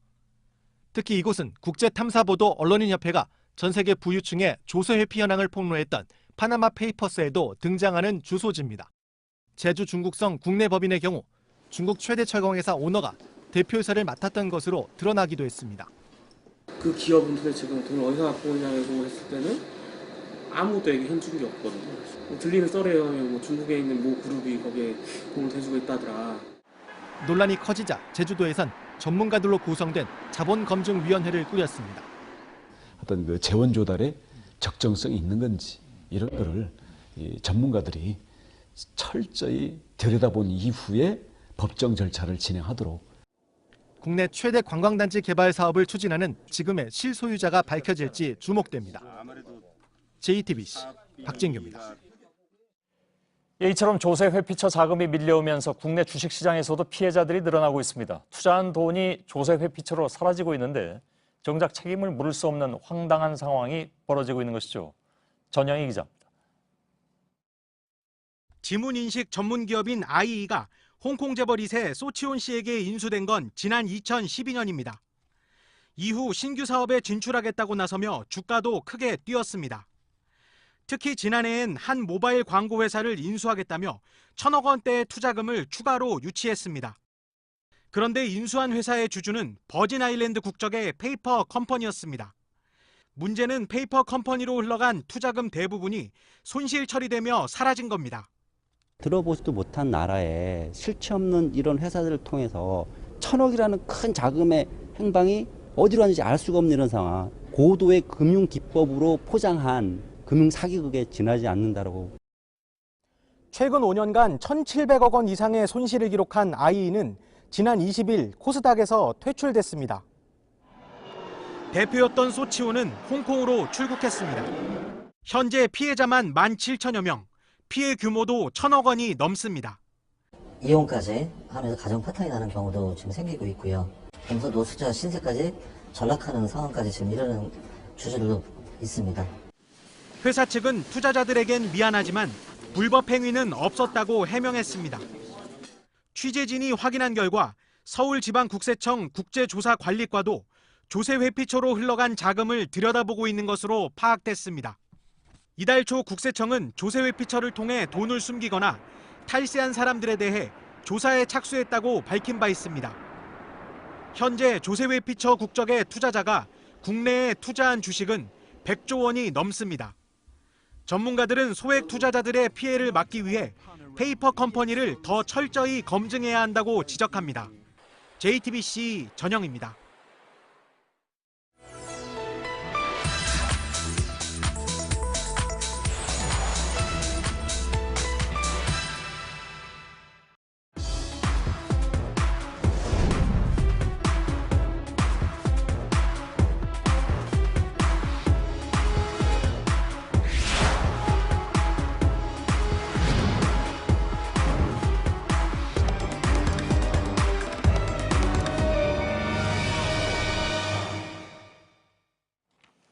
네, 권석창 자유한국당 의원은 화재 현장의 통제구역에 들어가는 것이 의정활동이다라고 주장을 했습니다.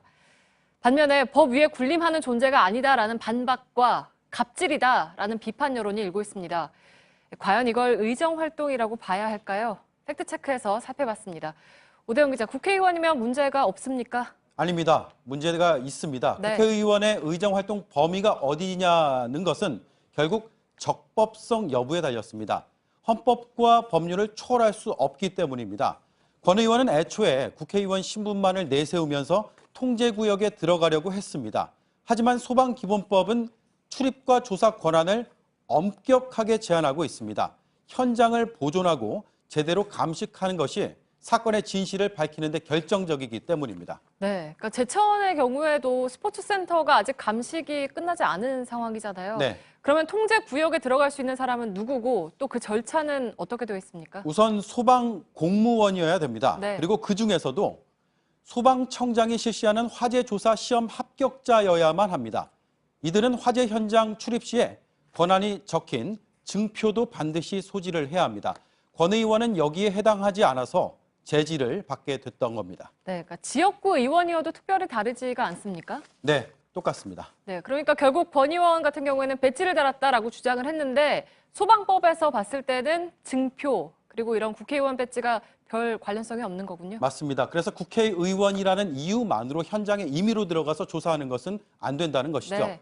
권 의원은 결국 소방 책임자의 허가를 받아서 들어갔습니다. 이 때문에 결과적으로 법을 어겼다고 볼 수는 없지만 적절성 논란은 여전히 남습니다. 특히 국회의원에게 보장된 이런 제도적인 장치를 두고 비판을 자초했다는 지적도 나옵니다. 과연 비전문가가 뭐를 얻을 수 있을 것인지 의문스러워요. 먼저 전문 기관의 이 사고 원인 조사를 기다려서 지난 것이 있다면 그 관할 기관에 대해서 추가로 자료 제공을 요구한다든가 그런 방식으로 이제 접근하는 것이 사안의 본질에 맞는 접근이 아니겠느냐. 네, 그러니까 많은 이들의 눈살을 찌푸리게 하면서도 그 의정 활동의 일환이다라고 주장했던 경우가 사실 이번이 처음이 아니잖아요. 네. 그러면 국회의원의 직무 범위는 넓게 보면 어디까지인 겁니까? 일단 공간적으로 국회 안에서는 뚜렷합니다. 네. 크게 보면 법안을 만들고 통과를 시키고 분야별로 국정 운영을 감시하는 이런 것들입니다.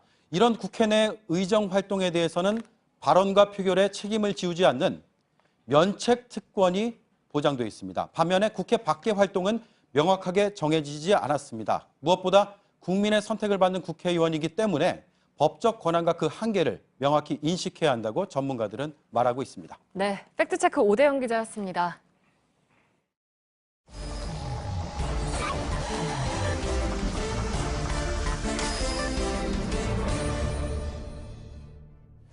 비하인드 뉴스 박성태 기자가 나와 있습니다. 어서 오세요. 예. 예. 자, 열어볼까요? 네, 첫 번째 키워드는 나오지 않은 이름들입니다. 예, 어떤 이름들을 얘기합니까? 바로 이른바 장자연 리스트입니다. 예. 2009년에 세상을 떠들썩하게 했던 사건인데요. 당시 연예인이 유력 인사들에게 성접대를 강요받았다 했고 해당 연예인은 자살하면서 유서에 이름들을 남겼습니다. 예. 당시 접대 대상에 일부 언론인, 프로그램 제작자 등 유력 인사들이 포함이 돼서 세상에 관심이 컸는데 이 리스트에 올라있는 이름들은 결국 밝혀지지 않았습니다. 예. 그런데 이번에 대검 개혁위가 재조사 대상 사건에 장자연 리스트를 포함시키는 방안을 검토 중입니다. 당시 국민적 의혹이 제대로 풀리지 않았다는 판단입니다. 예, 재조사를 할지 안 할지 아직 결정은 안 된 거지만. 결정은 안 됐습니다. 예, 예. 예. 당시의 수사 결과가 어떻게 나왔었죠? 장자연 씨가 자살한 거는 2009년 3월이었습니다. 경찰의 수사 결과 발표는 2009년 7월에 있어서 넉 달 넘게 수사를 했는데 결과는 초래했습니다. 당시 경찰이 혐의가 있는 사람들에 대한 수사 결과 발표를 보면 먼저 접대를 강요한 소속사 대표는 구속됐었습니다. 결국 재판에서는 징역 1년에 집행유예 2년을 받고 풀려났었고요. 예. 장자연 씨가 유서로 남긴 문건에는 5명이 등장하는데 여기에는 유력 언론사 관계자 또 드라마 감독 4명 등이 포함이 돼 있는데 혐의가 없다며 내사를 종결했습니다. 예. 그리고 유족 등이 고소한 피고소 유력 인사 3명에 대해서는 역시 불기소 의견으로 검찰에 송치했었고요. 경찰이 수사하면서 추가로 8명을 밝혀냈는데 일부에 대해서는 불구속, 또 일부는 대부분은 내사 종결했습니다. 예. 물론 뭐 재조사한다고 해서 결과가 바뀔지 안 바뀔지는 그건 뭐 두고 봐야 되겠습니다만 재조사를 할지 안 할지도 모르는 거고. 아무튼 당시에는 좀 결과가 뭐랄까요, 사건이 시끄러웠던 것에 비하면 별거 없었다 이런 얘기가 되나요? 예, 물론 확인되지 않았지만 대상에 유력 인사가 포함됐기 때문에 그랬다라는 주장들도 있었고요. 예. 먼저 경찰이 당시에 했던 중간 수사 결과 발표 장면을 2009년 당시 장면 잠깐 보겠습니다. 예.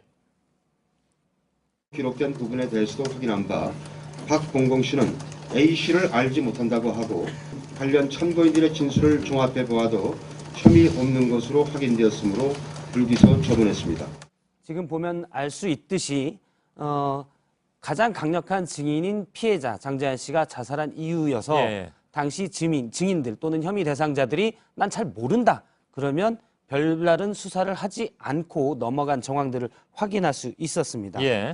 당시 장자연 씨의 문건에는 모 사장이라는 사람과 룸살롱 접대 자리에 불러서 뭐 접대를 하게 됐다. 이런 내용도 있었는데 경찰의 수사 결과 발표에서는 저 내용이 어떻게 되냐면 장 씨 등 6명이, 그러니까 접대 대상의 남성들과 장 씨 등 6명이 한 중국집에서 식사하면서 술을 마셨다. 이런 식으로 경찰 결과가 발표가 됐습니다. 예. 자기들끼리 말을 맞추면 더 이상 안 나갔던 건데요. 알겠습니다. 예, 당시에 뭐 소속사 건물에 뭐 접대 장소가 마련돼 있다라는 여러 정황들이 있었지만 수사 결과는 뚜렷이 나오지 않았습니다. 예. 두 번째 키워드는요? 네, 두 번째 키워드는 나는 따라했을 뿐입니다. 뭐를요? 오늘 류여의 최고위원이 밝혔는데요. 결국 오후에 윤리위에서 제명은 됐는데 그 전에 기자회견을 열었습니다. 그러면서 본인은 홍준표 대표를 따라했을 뿐이라고 했는데 직접 들어보겠습니다. 예. 홍 대표를 따라하다 보니 너무나 망가진 모습으로 제가 살았던 것 같습니다. 죄송합니다. 아, 그래서 뭐 여자 홍준표란 별명이 붙은 건가요? 예, 그렇습니다. 예. 본인이 이상한 모습도 보였었다 이랬는데 얼마 전에 뭐 인형을 가지고 나왔던 모습을 설명하는 것 같은데요. 오늘은 인형을 가지고 나오지 않았었습니다. 예. 아무튼 본인도 좀 망가진 모습이었다 이렇게 인정을 하는 셈이 됐네요. 예, 그렇습니다. 그런데 정작 오늘도 류여의 최고위원은 홍준표 대표의 막말을 따라서 했는데요. 예. 오늘 기자회견 바로 이어진 내용에서 홍 대표를 향해서 첩을 들여서 그 첩의 말만 듣는 혼줄을 놓은 아버지를 보는 마음이었다. 이렇게 표현을 했습니다. 예. 여기서 첩이라는 것은 바른정당에서 온 복당파를 비유한 거고요. 예. 아버지는 홍준표 대표를 일컫고 본인은 큰딸로 비유하기도 했습니다. 예. 첩은 아내가 있는 남자가 데리고 사는 뭐 다른 여자 이런 예. 뜻을 말하는데 조선시대에 횡행했는데 1948년 헌법이 만들어진 뒤에 남녀 평등이 보장되면서 공식적으로는 없어져 왔습니다. 예. 그래서 아마 40대에게도 익숙치 않은 단어인데 자유한국당에서는 종종 나왔습니다. 예. 몇 달 전에 홍준표 대표가 바로 쓰기도 했는데요. 당시에 일부 의원들이 복당하기 전에 바른정당을 향해서 첩이 아무리 본처라고 우겨본들 첩은 첩일 뿐이다라는 표현을 썼습니다. 예. 보수의 본령은 자유한국당이다 뭐 이런 의미였습니다. 예. 류 최고위원이 정작 홍준표 대표의 막말을 따라했고 사실 저 때 홍준표 대표가 얘기했을 때도 여성 비하라는 비판이 많았었는데 예. 류 최고위원도 똑같은 표현을 쓴 셈입니다. 예. 뭐 그보다 더한 얘기도 나왔었다면서요? 예. 더한 얘기가 류의 최고위원이 홍준표 대표의 더 극심한 여성 비하 발언도 공개를 했는데 예. 방송에 부적합해서 다루지 않기로 했습니다. 예. 찾아보면 나옵니다. 예. 안 다루길 잘했습니다. 예. 예. 오늘 사실 키워드가 3개인데 2개만 하겠습니다. 예. 순전히 시간이 없기 때문입니다. 예. 예. 잘 준비해서 내일마저 또 전해드리도록 하죠. 예. 박성태 기자였습니다. 네, 밤부터 곳곳에 한파특보가 내려집니다. 내일 서울의 아침 기온은 영하 11도고 낮부터 대부분 영하권입니다. 예. 저희들은 내일도 최선을 다하겠습니다. 여러분 고맙습니다.